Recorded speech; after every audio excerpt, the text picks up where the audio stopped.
Hello दोस्तों, हम आज नए चैप्टर की तरफ बढ़ रहे हैं। हम चैप्टर 1, चैप्टर 2, चैप्टर 3 मैथ के ठीक है पढ़ा चुके हैं। उसकी प्लेलिस्ट बनी हुई है, आप देख लीजिए उनको। जो नए हैं उनके लिए तो मैं कह रहा हूं कि आप प्लेलिस्ट से आप पूरा का पूरा चैनल में जाइए। चैनल में प्लेलिस्ट ऑप्शन होगा आपके पास में, उसमें सारी की सारी मैंने चैप्टर्स पढ़ा रखे हैं सारे। मतलब अभी 3 चैप्टर पढ़ा रखे हैं, चौथा चैप्टर मैं आज स्टार्ट करूंगा। ठीक है, पहला वास्तविक संख्या जो है आपके पास, दूसरा आपके पास में द्विघात बहुपद यानी आपके पास बहुपद आपके पास में मैंने पढ़ा रखा है।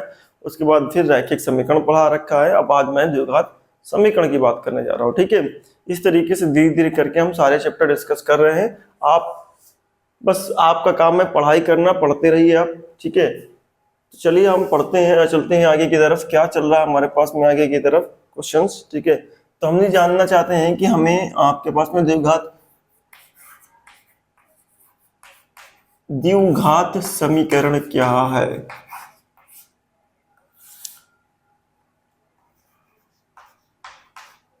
ठीक है, द्विघात यानी जिसकी घात क्या हो, दो घात समीकरण का मतलब कि आपके पास में द्विघात बहुपद के बारे में आप पढ़े हुए हैं। ठीक है, अगर हम जो आपके पास में किसी भी बहुपद की बात करो, किसी भी बहुपद को आपके पास में LHS बराबर RHS या इक्वल टू 0 करके रखा जाए, किसी भी बहुपद को LHS बराबर RHS या इक्वल टू 0 करके लिखा जाए तो उस बहुपद को हम समीकरण कहते हैं। समझ लीजिए समीकरण क्या होता है। किसी भी बहुपद को अगर हम LHS बराबर RHS या फिर आपके पास में बहुपद बराबर 0 करके लिखते हैं तो उसे हम कहते हैं समीकरण। ठीक है, जैसे हमारे पास में अगर कहा जाए कि हमारे पास अभी एक बहुपद है ax² bx + c, ये हमारे पास बहुपद है। कौन सा बहुपद है? ये द्विघात बहुपद है। कौन सा बहुपद है? द्विघात बहुपद है। इसी बहुपद को अगर मैं इक्वल टू 0 कर दूं, इक्वल टू 0 कर दूं तो ये बहुपद क्या कहलाएगा? द्विघात समीकरण कहलाएगा। मतलब द्विघात समीकरण कहलाएगा, ये बहुपद समीकरण कहलाएगा। लेकिन कौन सा समीकरण कहलाएगा? द्विघात समीकरण कहलाएगा। जैसे हम रैखिक समीकरण पढ़ रहे थे आपके पास में, उसी तरीके से अब हम द्विघात समीकरण पढ़ेंगे। द्विघात समीकरण को हल करने के लिए हमने मेथड उसमें बताया था आपके पास में, फैक्टर करना, गुणनखंड करना, आपके पास में गुणनखंड करना दो आपके पास चैप्टर नंबर 2 में बता रखा था। यहाँ भी बताएंगे आपके पास में कि गुणनखंड से सवाल कैसे सॉल्व होंगे। आपके पास में सारा का सारा हम यहाँ पास डिस्कशन करेंगे आपके पास। ये नहीं कि हम कह देंगे पीछे चैप्टर में जाकर के पढ़ लीजिए आप। यहाँ जो यहाँ पास है पूरा का पूरा डिटेल यहाँ डिस्कशन होगा आपके पास में। जो पीछे है वो पीछे था, ठीक है, पीछे का कनेक्ट करेंगे लेकिन डिटेल डिस्कशन यहाँ पास करेंगे। तो ये हमारे पास बहुपद हो गया आपके पास में जो इक्वल टू 0 में लिखा हुआ है, तो इसे हम द्विघात समीकरण कहेंगे। ठीक है, अब द्विघात समीकरण को हल करने के क्या तरीके? सबसे पहले आप पहचानेंगे कैसे द्विघात समीकरण है या नहीं है। तो पहचानने का भी सवाल आता है, तो आप समझिएगा जिस समीकरण की सबसे अधिक पावर या जिस जो आपके पास बहुपद है उसकी सबसे बड़ी पावर यानी चर की सबसे बड़ी पावर अगर 2 होगी तो वो दो घात बहुपद कहलाता है। ठीक है, आपके पास सबसे बड़ी पावर या सबसे बड़ी घात 2 हो, सबसे बड़ी घात 2 होती है तो उसे हम कहते हैं क्या? दो घात बहुपद कहेंगे। समीकरण में भी वही सिस्टम है आपके पास। जिस भी समीकरण की सबसे बड़ी पावर आपके पास में 2 हो तो उसे हम कहते हैं दो घात समीकरण कहते हैं। ठीक है, अब समझिए जैसे यहाँ पास आपके पास में पहचानने का सवाल आ जाएगा आपके पास में, किताब से ही आपके पास स्टार्ट करता हूं मैं प्रश्नावली। एक्सरसाइज में दिया गया है और एग्जाम्पल में भी दिया गया आपके पास में कि आपके पास पहचानिए कि दो घात बहुपद है कि नहीं आपके पास में, दो घात समीकरण है कि नहीं आपके पास में। जैसे x - 2 को होल स्क्वायर + 1 = 2x - 3, ये हमारे पास दिया गया। कह रहा है इसको पहचानिए कि ये दो घात समीकरण है कि नहीं है। मतलब इसके चर की पावर, चर की जो घात है वो 2 है कि नहीं है। अगर चर की घात 2 है तो दो घात होगा, अगर चर की घात 2 नहीं है तो दो घात नहीं होगा आपके पास में। तो इसको ओपन कर लेते हैं। x² ठीक है, प्लस का 4a माइनस बी का होल स्क्वायर का फॉर्मूला लगेगा माइनस का 4x प्लस का 1 2x माइनस का 3, ये हो गया आपके पास में एक्स स्क्वायर। ठीक है, 4 1 5 माइनस का 3 भी इधर आ जाएगा तो प्लस का 3 हो जाएगा तो प्लस का 5 बन जाएगा। 2x इधर आएगा तो माइनस का 2x बन जाएगा तो माइनस का 4x माइनस का 2x इधर आएगा तो माइनस का 6x बनेगा। 4 1 5 माइनस का 3 आया प्लस का 3 बना तो ये हो गया प्लस का 8, ये हो गया। तो पावर घात कितनी है, चर की घात क्या 2 है, चर की घात 2 है तो ये क्या 2 घात बहुपद है। ठीक है, फिर एग्जांपल 2 हमारे पास इसमें फिर इसमें कहा गया है x प्लस 1 प्लस का 8 इज इक्वल टू का x प्लस 2 बेटा और x माइनस 2 गुणा करते हैं x स्क्वायर x प्लस का 8 is equal to x minus ये a प्लस बी और a माइनस बी का फार्मूला बना हुआ है। a प्लस बी और a माइनस बी का फार्मूला क्या है, एक्स स्क्वायर माइनस 4। ठीक है, अब देखिए इसको इधर लेके आओगे तो एक्स स्क्वायर प्लस में एक एक्स स्क्वायर माइनस में प्लस एक्स प्लस 8 माइनस का 4 बराबर का 0, ये खत्म हो गया, सब्ट्रैक्ट हो गया, कटा नहीं सब्ट्रैक्ट हुआ आपके पास में, घट गया है। x प्लस 4 बराबर 0, चर की पावर कितनी है 1, चर की पावर यानी चर की घात 1 है तो ये 2 घात बहुपद नहीं है। इस तरीके से आप हल करके पहचानेंगे। ठीक है, तीसरा सवाल आपके पास एग्जाम्पल में दिया गया है आपके पास में x 2x plus 3 is equal to 2x plus 1 x square, ये गुणा हुआ आपके पास में 2x square 3x x square plus 1, ये इधर की तरफ आया सब्ट्रैक्ट, इधर की तरफ आएगा माइनस बनेगा 2x स्क्वायर माइनस का x स्क्वायर घटा। ठीक है, तो क्या बना प्लस का 3x माइनस का x बराबर 0, ये हो गया हमारे पास में। अब अगर ये हो गया x square plus 3x minus का 1 बराबर 0, ये हमारे पास है तो ये वैल्यू हमारे पास हो गया। इसका मतलब चर की घात 2 है तो ये 2 घात समीकरण आपके पास कहलाएगा। चौथा x plus 3 power 3 is equal to minus 4, x plus 3 की power 3 is equal to x cube minus 4 आपके पास में। आपके पास में इसको फिर से ओपन करिए, एक्स क्यूब प्लस 3 की पावर 3 आपके पास, इसमें ओपन करेंगे एक्स क्यूब प्लस 3 की पावर 3 आपके पास में। ठीक, फार्मूला देखिए मैं लिख दे रहा हूं, a प्लस बी का क्यूब का जो फार्मूला होता है a cube b cube plus 3ab a plus b, ये भी होता है फार्मूला, ध्यान रखिएगा। आप इसको गुणा कर देंगे तो आपके पास a स्क्वायर b हो जाएगा, फिर a b स्क्वायर भी बन जाएगा आपके पास में। ठीक है, तो इस तरीके का भी ये आपके पास में होता है, तो आप इसको करेंगे, आप इसको ये भी लिख सकते हैं, मैं लिख के बता दे रहा हूं 3a square B plus 3ab square, ये होता है आपके पास में, ध्यान रखिएगा। मैं इसको ओपन कर रहा हूं, ध्यान रखिए, एक्स क्यूब 3 का क्यूब मतलब 9 आपके पास में 27, 3a square B 3a square B मतलब 9x स्क्वायर, फार्मूले में रखते जाइए, प्लस 3ab मतलब आपके पास में 27, 3ab स्क्वायर बी का स्क्वायर 3 का स्क्वायर 27x। ठीक है, एक्स क्यूब इधर आएगा, खत्म हो जाएगा एक्स क्यूब खत्म हो जाएगा आपके पास में, एक्स क्यूब इधर आएगा, एक्स क्यूब घट जाएगा तो कितना बनेगा 9x स्क्वायर, फिर बनेगा आपके पास में 27x माइनस 4 आया इधर, प्लस का 4 बनेगा तो 31 बराबर 0। तो धनात्मक चर की पावर कितनी है 2 है, तो ये 2 घात समीकरण है। इस तरीके से आपके पास में 2 घात समीकरण पहचानने वाला सवाल आता है आपके पास में। एग्जाम्पल, पहला एग्जाम्पल मैंने करवा दिया, नहीं पहला क्या दूसरा एग्जाम्पल मैंने करवा दिया है, तो आप दूसरा एग्जाम्पल इस बात को समझिए कि दूसरा एग्जाम्पल यही था आपके पास में उदाहरण, कि आप ये पहचानिए कि कौन 2 घात समीकरण है, कौन 2 घात समीकरण नहीं है। ठीक है, इस तरीके से आप प्रश्नावली का जो है 4.1 प्रश्नावली का पहला सवाल आप कर सकते हैं। ठीक है, इस तरीके से आप पहचान लीजिए, मतलब कैलकुलेशन करके पहले सवाल 6 सवाल 8 सवाल है इसमें, 8 सवाल इस तरीके से आप कर लीजिए। ठीक है, आगे हम डिस्कस करते हैं कि हम किसी भी क्वेश्चंस को हल कैसे करेंगे, यानी इसमें कैलकुलेशन कैसे करेंगे कि किसी दो घात समीकरण को हल कैसे करेंगे हम।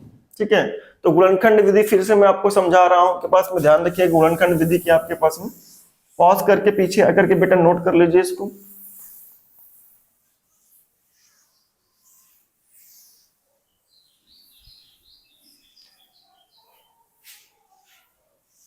ठीक है, एमसीक्यू टाइप में सवाल आता है कि कोई भी द्विघात समीकरण है या नहीं है आपके पास में, समझिएगा। मैं आपको बता देता हूं x square b x plus c. ठीक है, समझिएगा, दो घात समीकरण या दो घात बहुपद के लिए ए की वैल्यू 0 नहीं होनी चाहिए, ये ध्यान रखिएगा। अगर ये 0 हो गया तो ये पूरा टर्म खत्म हो जाएगा, और पूरा टर्म खत्म हो गया तो बताओ ये दो घात है क्या नहीं है। इसका मतलब दो घात के लिए, दो घात समीकरण के लिए जो गुणांक है एक्स स्क्वायर का वो 0 नहीं होना चाहिए। इसका मतलब ए डज नॉट इक्वल टू 0 बेटा, ध्यान रखिएगा। एमसीक्यू में आता है कि आपके पास में कभी कभी सवाल फंस जाते हैं इससे, इस बात को ध्यान रखिएगा। अब हम दो घात समीकरण को सॉल्व करेंगे, गुणनखंड विधि। ठीक है, गुणनखंड विधि दो विधि है, गुणनखंड विधि हम डिस्कस कर लेते हैं, हालांकि अगले एक्सरसाइज में है। सिलेबस में आपके दो ही विधि है, गुणनखंड विधि और एक श्रीधराचार्य विधि। ठीक है, आपके पास श्रीधराचार्य से आपके गुणनखंड विधि क्या कहता है कि अगर आपके पास में एक्स स्क्वायर 7x प्लस का 10 बराबर 0, ये दो घात समीकरण है आपके पास में। अब दो घात समीकरण है, इस दो घात समीकरण को हल करना है। कैसे हल करना है? गुणनखंड विधि से। इसका मतलब इसको गुणनखंड बनाना है। अब गुणनखंड बनाना है तो दो गुणनखंड बना लीजिए भाई। कैसे बनाएंगे इसको गुणनखंड? ठीक है, तो गुणनखंड बनाने के लिए हम क्या करते हैं, इस यहां जो गुणांक होता है एक्स स्क्वायर को, इसको इससे गुणा करते हैं। गुणा करने के बाद क्या मिला, 1 गुणे 10 बराबर 10 ही मिला। इसको हम इसका विभाजित करने वाली संख्या नहीं, जो गुणनखंड आएगा वो किससे किससे विभाजित हो सकता है वो निकालेंगे हम। ये 3-4 संख्याओं से विभाजित हो सकता है। अब 4 संख्याओं से विभाजित हो सकता है, इसको हम माइनस में भी रखेंगे। ठीक है, ये आपके पास में 4 दूनाई 8, जो भी आएगा आपके पास में दोनों हम करेंगे आपके पास में। तो अब ये हमारे पास ये वैल्यूएशन हो गई हमारे पास। जैसे इवैल्यूएशन हो गई हमारे पास, अब यहाँ पास बीच पर इनका दोनों का गुणा किया। गुणा करने के बाद अब इसका बीच का लाना आपके पास में। बीच को कैसे प्राप्त कर सकते, कैसे ये 7 लिखा जा सकता है? 7 2 और 5 का योग है, 2 और 5 का योग 7 है। 2 और 5 के योग को हम 7 अगर देखें तो 7 धनात्मक में 7 कैसे मिलेगा? 2 और 5 का योग 7 मिलेगा। और दो जो योग देगा उसका गुणा ऊपर वाला आना चाहिए, ये भी ध्यान रखिएगा। तो ऊपर वाला गुणा भी आना चाहिए आपके पास में। प्लस आपके पास क्या लिखे आप, 5 और 2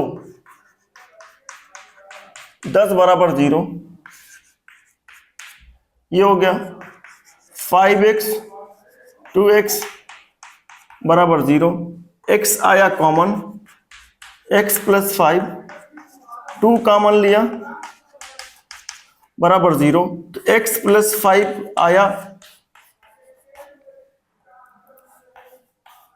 बराबर 0। इस या तो ये 0 या तो ये, देखो दोनों के गुणा का जो वैल्यू आया वो 0 आया। इसका मतलब ये 0 कब हो सकता है, या तो समझिएगा, एक 0 हुआ तो 0 हुआ। दूसरा अगर आपके पास में दोनों में से कोई एक 0 होगा तभी तो 0 आएगा, या तो दोनों ही 0 हो जाए तब 0 आएगा आपके पास में। तो इस तरीके से आपके पास में हो सकता है, आपके पास में ये 0 हुआ हो, अगर ये 0 इक्वल टू 0 होगा तो x की वैल्यू यहां से निकल के आएगी 5, समझिएगा। x plus 5 is equal to 0, तो x की वैल्यू निकल के आएगी 5। मैं बार बार नहीं करूंगा, ध्यान रखिए, डायरेक्ट -5। मैं जानता हूं कि ये इक्वल टू 0 है, तो 5 को 0 की तरफ लेके जाएंगे तो -5 बन जाएगा, तो x की वैल्यू आ जाएगी -5। अब x प्लस 2 बराबर अगर 0 है तो x की वैल्यू आ जाएगी 2, उधर जाएगा -2। तो आपके पास जो मूल है, इसको मूल भी कहते हैं, मूल है, शून्यांक है या फिर हल, 3 तरीके से सवाल पूछा जाएगा। दो घात समीकरण के मूल बताइए, दो घात समीकरण के शून्यांक बताइए, दो घात समीकरण के हल बताइए। हल शून्यांक और मूल, इसका मतलब है आप x की वैल्यू निकालना चाहते हैं। ध्यान रखिएगा, जब भी आपसे शून्यांक पूछे दो घात समीकरण का, इसका मतलब आप x का मान निकालना चाहते हैं। जब भी मूल पूछे आपसे कहे तो आप सिंपल x का मान निकालिए। जब भी कहे दो घात समीकरण को हल करिए तो आपको x का मान ही निकालना। आई होप आपको समझ में आया होगा। Pause the video, note down बेटा, फटाफट करिए आप।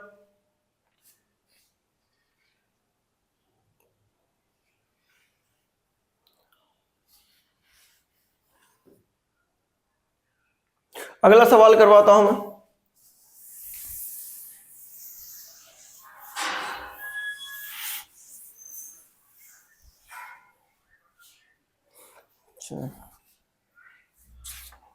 अगला सवाल मैं इसी से करवा दे रहा हूं आपके पास में। प्रश्नावली 2 में आपके पास में इसमें है सवाल आपके पास में।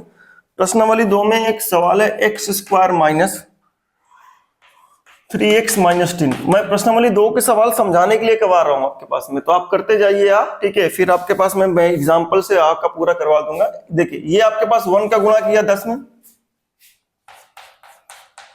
आपको पता है 10, 1 2 3 5 और उसके बाद ये 10, ठीक है।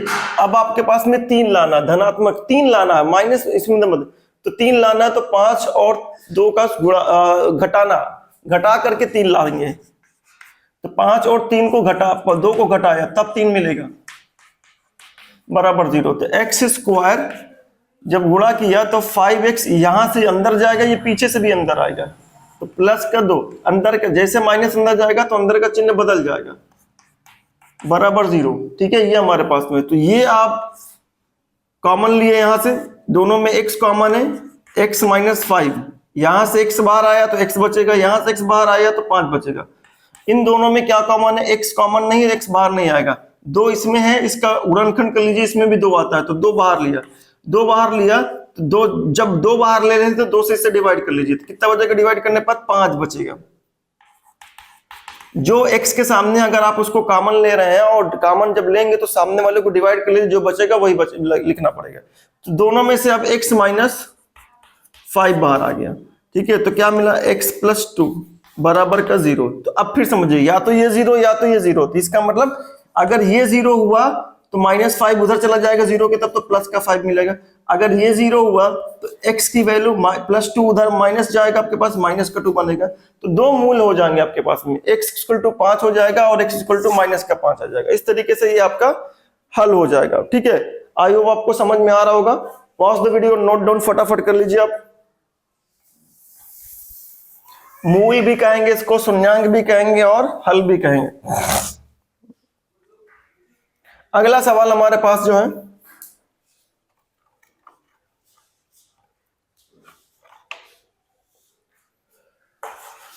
टू एक्स स्क्वायर प्लस का x माइनस का 6 इक्वल टू का 0, ये हमारे पास में, ठीक है।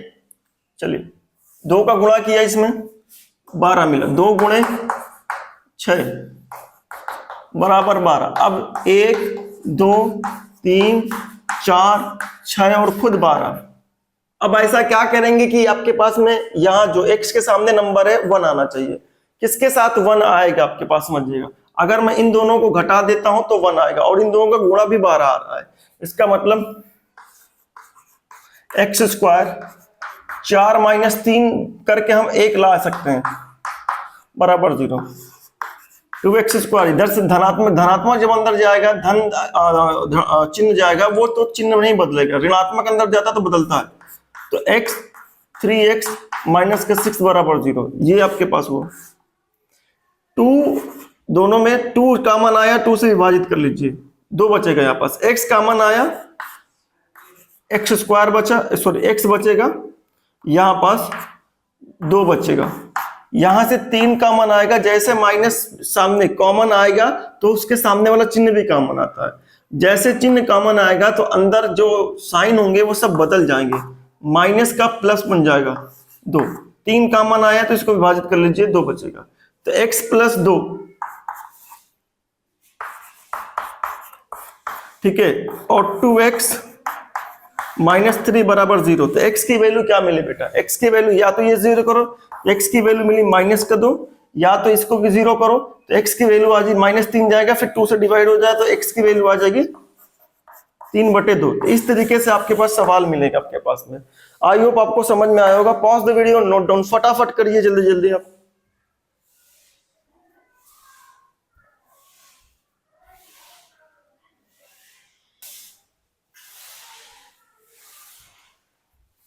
चलिए, प्रश्नावली का आपके पास में एक तीसरा सवाल है बेटा। दो प्रश्नावली मैं करा रहा हूं, मैं एक से करवाऊंगा, लेकिन अभी मैं समझाने के लिए, गुणनखंड विधि समझाने के लिए सवाल करवा रहा हूं आपको। √2x² + 7x + 5√2। बहुत ही अच्छा और बहुत ही क्या नाम है, सुंदर सवाल है आपके पास में। लोग कह रहे होंगे बहुत टफ सवाल है, लेकिन ये है नहीं आपके पास। बस कंसेप्ट आप समझिएगा। आपका कंसेप्ट कहता है √2 का गुणा करिए इसमें। √2 का जब आप गुणा करें तो क्या मिला आपके पास? √2 × 5√2। तो √2 का √2 के साथ जब गुणा होगा तो 2 मिलेगा। 5 × 2, √2 का √2 के साथ मिला 2 मिला, तो वैल्यू क्या निकल के आई? 10। 10 निकल के आई। 10 को हम क्या करें? अगर आप इस 10 को इस तरीके से गुणनखंड करेंगे,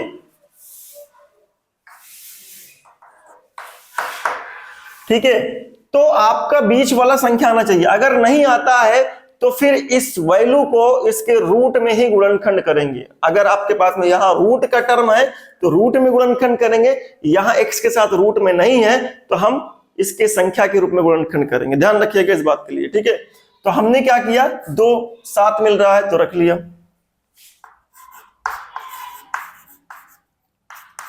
इसको 2x + 7x, सामने कोई चिन्ह नहीं है, लिख सकते हैं प्लस बराबर 0। अब आपका क्या काम है समझिएगा। अब आपने जिनको आपने तोड़ा है उनको रूट में बदल दो, क्योंकि इधर भी रूट है उधर भी रूट है। जो तोड़ा है आपने उनको रूट में बदल दो। अगर आप यहां से कॉमन लोगे, इनको देखो, इनको कॉमन लोगे तो याद देखिए, यहां से क्या कॉमन आया? x कॉमन आ जाएगा, √2 बचेगा, यहां 2 बचेगा, इस 2 के साथ भी √2 है। देखिए, किसी भी संख्या को रूट में लिखना है, रूट में फैक्टर करना। अगर a को लिखना है तो √a 9 में आपको पढ़ाया गया होगा, √a × √a। आप ये भी लिख सकते हैं और ये भी लिख सकते हैं। जैसे मैंने अभी ये √2 × √2 को क्या लिखा? 2 लिख दिया ना। तो आप 2 को √2 × √2 भी लिख सकते हैं। तो यहां पास इसको यहां से देखिए 5 कॉमन आ जा रहा है। 5 कॉमन आ जा रहा है तो मत तोड़िए, आप इसको रूट में मत बदलिए। जो नहीं आ रहा है, यहां देखिए, यहां भी √2 है, इसके गुणनखंड करेंगे, रूट में करेंगे तो मिलेगा आपके पास में √x आपके पास में x प्लस, इसको लिखेंगे √2 × √2। एक √2 बाहर आ गया तो अंदर क्या बच गया? एक √2 बच जाएगा। ऐसा क्यों किया? क्योंकि यहां से 5 कॉमन लेते ही x + √2 बन रहा, वही चीज यहां बनना चाहिए आपके पास में। तो 5 कॉमन लिया, x + √2 बराबर 0 बना। अब दोनों जगह से हम कॉमन लिया,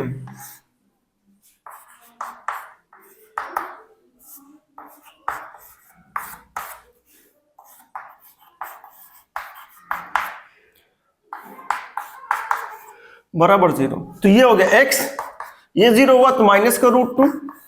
अगर ये 0 हुआ तो x की वैल्यू आएगी 5, उधर जाएगा माइनस का 5, फिर √2 से डिवाइड हो जाएगा, ये हो जाएगा। 2 आपके शून्यांक, 2 आपके पास में मूल और 2 ही आपके पास में हल हो सकते हैं आपके पास में। Pause the video, note down फटाफट करिए आप। अगला सवाल हम डिस्कस करते हैं।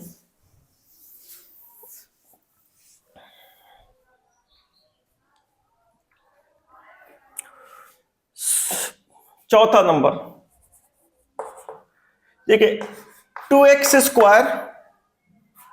x 1/8 ये हमारे पास है। अब ये देखिए, हर में आपके पास अगर कोई संख्या बन रही है तो आप उसका लासा लेकर के पूरी समीकरण में मल्टीप्लाई कर दीजिए। 8 है, किसी में 8 नहीं है, 8 है तो 1, जिनके साथ नहीं उसके साथ 1 1 ले सकते हैं। तो 8 और 1 1 का हम लासा लिया तो 8 ही आया। 8 का गुणा किया तो 16x², यहां पास 8x, यहां पास 8 का गुणा हुआ 1 बराबर का 0। सारे समीकरण में आपके पास गुणा होने का होगा। अब 16 का हमने 1 के साथ गुणा किया तो 16 × 1 बराबर 16, 1 2 4 और खुद आपके पास में 16। ऐसा क्या करेंगे कि 8 मिले आपको, ऐसा क्या करेंगे कि 8 मिले? 16 में से 8 जाएंगे तो ही आपके पास में 8 मिलेगा। या फिर ये भी ध्यान रखना, 16 में से 8 के 8 मिलेगा, लेकिन 16 का गुणा 16 नहीं मिल रहा, 16 का गुणा 8 के साथ 16 नहीं मिल रहा, इस बात का भी ध्यान रखिए, गुणा भी मिलना चाहिए। तो आपके पास 8 ऐसा क्या नंबर से है कि 8 मिले? ठीक है, तो हम क्या करते हैं भाई, 2 का लेते हैं, ये 8 लेते हैं तो नहीं बन रहा है, तो सिंपली हम क्या कर लेते हैं, इस 4 को ही 2 बार गुणा कर लेते हैं और 2 बार ऐड कर लेते हैं। 4 को हमने 2 बार गुणा किया, 16 मिल रहा है, और 4 को हमने जोड़ दिया तो आपके पास में 8 मिल रहा है, तो x स्क्वायर। तो हमने लिखा 4 + 4 8 और 4 गुणे 4 16 बराबर 0। 4x माइनस का 4x प्लस का 1 बराबर का 0, ये हो गया। 4 और x कॉमन आ गया, अब यहां पर 4 कॉमन आ गया, 4 चक 16 होता है, 1 4 बाहर आ गया तो 4 बच गया, 1 x कॉमन आ गया तो 1 x बच गया और 1 बच गया। यहां से कुछ कॉमन नहीं आ रहा है तो माइनस ही बाहर ले लीजिए, माइनस बाहर लेंगे तो अंदर का साइन बदल जाएगा, बराबर का 0। तो 4x माइनस का 1 ये कॉमन आया, यहां से 4x यहां से कॉमन आया, कुछ नहीं बचा तो आप 1 ले सकते हैं, बराबर का 0। जैसे आप लेंगे तो आपको क्या मिलने वाला है, 4x minus 1 4x minus 2 equal to 0। आप देख रहे हैं यहां पास, तो वैल्यू क्या मिल रही है आपके पास, दोनों ही सेम है, तो x की वैल्यू 1/4। इसका मतलब दूसरी x की वैल्यू होगी, मूल जो होंगे x के मूल जो होंगे या हल जो होंगे आपके पास में x इक्वल टू 1/4, फिर से 1/4 लिखेंगे हम, क्योंकि दोनों ही x की वैल्यू सेम आ रही है, तो 1/4 1/4 आप लिखेंगे। समझ में आया आपके पास में? दूसरा सवाल, आप 5वां सवाल आप कर लीजिएगा बेटा, आप कर सकते हैं इसको 5वां सवाल। ठीक है, गुणनखंड विधि से मैं आगे बढ़ता हूं। आगे एक रूट का और सवाल है, इसमें इसी में रूट का सवाल है आपके पास में। एग्जाम्पल 5 है बेटा, मैं उसको भी हल करवा दे रहा हूं रूट का।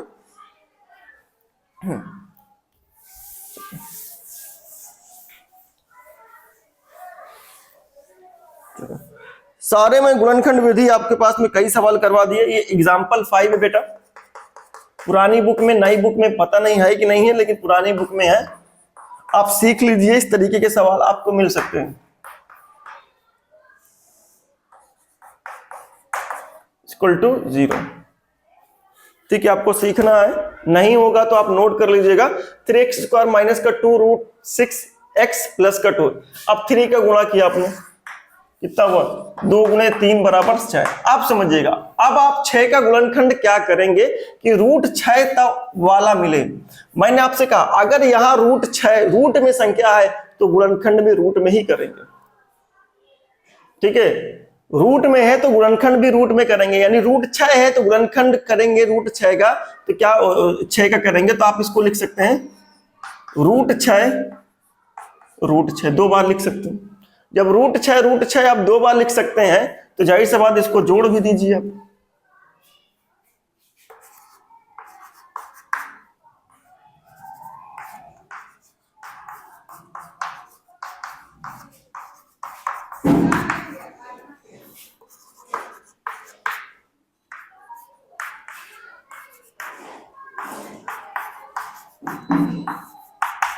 अब समझिए, यहां पास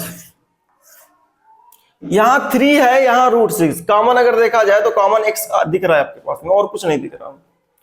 ठीक है, अगर आप x कॉमन लेंगे तो x कॉमन आते ही समझिएगा, यहां पास समझिएगा x कॉमन लिया, मैं समझा रहा हूं आपके पास में क्यों ऐसा आपके पास में, यहां तो कुछ कॉमन नहीं आ रहा, तो अंदर क्या लेंगे, रूट 6x प्लस माइनस का 2 बनेगा। क्या ये दोनों सेम है? क्या दोनों सेम नहीं है?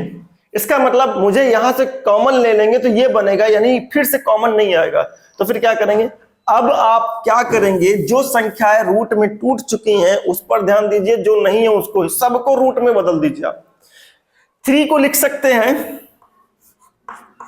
Root 3 x square minus root 6 को लिख सकते हैं, 6 का मतलब है 2 इंटू 3, रूट 6 को लिख सकते हैं इज इक्वल टू 2 इंटू 3, आप इसको लिख सकते हैं √2 इंटू √3। मैंने आपको 9th में पढ़ाया है √a √b इक्वल टू क्या होता है √ab, ये होता है बेटा। ठीक है, इस तरीके से आपके पास में ये वैल्यूएशन होगा आपके पास में। तो जब ये वैल्यूएशन होगा तो आप देख रहे हैं जब आप इससे जा सकते हैं तो इसको इधर भी आने में कोई दिक्कत नहीं है। तो हमने क्या किया, √6 को पहले हमने तोड़ा, किसमें, √6 को तोड़ा हमने 2 इंटू 3 में। इसको भी तोड़ेंगे हम 2 इंटू 3 में, प्लस का 2 बराबर 2 को भी तोड़ेंगे √2 इंटू √2 बराबर 0 में। √3 इंटू √3x² माइनस √2 इंटू 3 करके ये हमारे पास वैल्यूएशन आपके पास में देखते हैं। तो अगर आप देखें तो √3 इंटू √3x² माइनस, यहां से आप उस कंसेप्ट को लगा करके √3x, ये लगाना पड़ेगा आपके पास, बिना लगाए नहीं आ गया बेटा। इसीलिए कहते हैं ना, आप कंसेप्ट मत भूलिए। ये हो गया हमारे पास में, अब समझ, अब कॉमन आ जाएगा, ये हो गया आपके पास में, एक ये हो गया। अब यहां से कॉमन लिया √3 और x कॉमन आया, बचा कितना, √3x बचेगा, यहां से कॉमन आ जाएगा माइनस √2x, √2 बचेगा। यहां से देखिए √2 दोनों में है, सामने माइनस भी है तो ब्रैकेट लगेगा तो आपके अंदर के चिन्ह बदल जाएंगे, √3x माइनस √2 बचेगा बराबर का 0। अब देखिए दोनों में सेम मिल रहा है ना, दोनों में कॉमन मिल जाएगा आपके पास में। जैसे दोनों में कॉमन मिलेगा तो क्या वैल्यूएशन होगी आपके पास में। ठीक है, जिसे नहीं पता है तो पॉज पीछे आकर के वो नोट कर सकता है। हमने √3x माइनस √2 कॉमन लिया, अंदर जैसे कॉमन लिया तो अगले में भी √3x माइनस √2 बच गया। ठीक है, ये इसको कोई और भी ट्रिक लोग बता सकते हैं, लेकिन मैं आपको बेसिक बता रहा हूं। आप कि ट्रिक लगाने के लिए आपके पास 2-4 मिनट सोचना पड़ेगा आपके पास में, तब ट्रिक काम करेगी आपके पास में। तो सिंपली आप ध्यान रखिएगा, कंसेप्ट जो बेसिक होता है वो मजबूत होता है, वो कहीं भी आप अप्लाई कर सकते हैं फटाफट। तो आप देख रहे हैं कि ये दोनों ही सेम है, जब दोनों ही सेम है तो इक्वल टू 0 किया तो √2 उधर जाएगा, प्लस का √2 आएगा और √3 से डिवाइड हो जाएगा √2 बाई √3। आप इसी को लिख सकते हैं √2/3। तो आपके पास मूल जो है वो दोनों ही सेम है, मूल या हल, मूल x बराबर √2/3 का मान 2/3 ये मिलेगा आपके पास में। आई होप आपको ये गुणनखंड विधि और रूट वाले सवाल जो थे टेक्स्ट बुक्स में मैंने करवा दिए हैं, आपको पूरा का पूरा समझ में आया होगा। आशा करता हूं आपको अच्छा लगा होगा। वीडियो को लाइक करिए, सब्सक्राइब करिए चैनल को, बेल आइकन जरूर दबाइए, जिससे मैं आपको डिटेल एक्सप्लेनेशन करते हुए पूरा का पूरा आपका चैप्टर कंप्लीट करा दूं, पूरा एकदम फ्री ऑफ कॉस्ट। कोई भी कहीं दिक्कत नहीं है, कहीं जाने की जरूरत नहीं है, बस यही बने रहना आपके पास में। पूरे साल आपकी मैथ में इतनी अच्छे तरीके से कंप्लीट करा दूंगा, साइंस के जो चैप्टर्स हैं वो अच्छे से करवा दूंगा कि आपके पूरे फुल मार्क्स आएंगे। ध्यान रखिएगा, पूरा डिटेल एक्सप्लेनेशन दूंगा आपके पास में, और डिटेल आपके पास में एक सवाल करवाऊंगा आपके पास में। बस आपका काम है सब्सक्राइब करना और सब्सक्राइब करवाना, बेल आइकन को दबाना, जिससे डेली आपको मैं वीडियो दूं, वीडियो आपको पहुंचे, आप डेली आप देखें, अपना सिलेबस कंप्लीट करें और प्रैक्टिस करें। मैं साइंस भी पढ़ा रहा हूं, मैथ भी पढ़ा रहा हूं, सब कुछ कर रहा हूं आपके लिए, सब तैयारी हो रही है आपकी, और तैयारी करवाने के लिए मैं भी आप तैयारी कर रहा हूं। क्वेश्चन इकट्ठा कर रहा हूं, क्वेश्चन बैंक बना रहा हूं, बोर्ड्स के पेपर इकट्ठा कर रहा हूं 10 साल के। सारी चीज मिलने के बाद आपको फटाफट एक झटके में सब देना स्टार्ट कर दूंगा। ये टाइम आपका जो है सिलेबस खत्म होने के बाद आएगा, जल्दी से आपकी तैयारी हो जाएगी और अच्छे मार्क्स आपको फरवरी में एग्जाम में देने में कोई दिक्कत नहीं होगी। बस शेयर करिए, सब्सक्राइब करिए, लोगों को कहिए और जोड़े, जिससे मेरा मोटिवेशन, ऊर्जा बढ़ती रहे। ऊर्जा बढ़ाना है तो सब्सक्राइब करना है।